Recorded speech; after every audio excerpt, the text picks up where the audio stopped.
mistisismo, at mga mahiwagang gawain ng pagpapagaling. Sinasabing marami sa mga lokal dito ang mga tagapagsanay ng tradisyonal na Pilipinong witchcraft na tinatawag na barang, mga sumpa, o kulam, sorcery.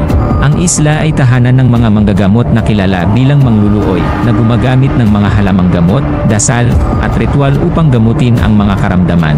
Habang ang ilan ay naniniwala sa kapangyarihan ng mga manggagamot na ito, ang iba naman ay naniniwalang pinalalaki lamang ang kwento tungkol sa mahiwagang reputasyon ng isla.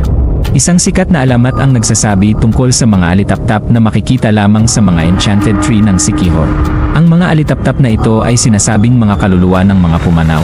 Ang pinakakahangahaang tanawin ay ang siksik na kumpol ng mga puno na nagniningning sa liwanag ng libo-libong alitaptap na itinuturing na pagpapakita ng mundo ng espiritu. Ang mga punong ito ay sinasabing pintuan papunta sa kabilang buhay. May kwento rin tungkol sa isang bundok sa Siquijor na sinasabing tirahan ng Diyosa ng Buwan.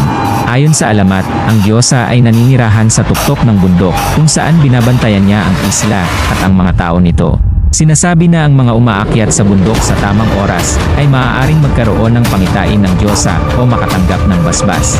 Ang lagon sa Lassi, Siquijor, ay pinaniniwalaang enchanted. May mga lokal na nagsasabing ang tubig dito ay may kapangyarihang magpagaling, habang ang iba naman ay naniniwala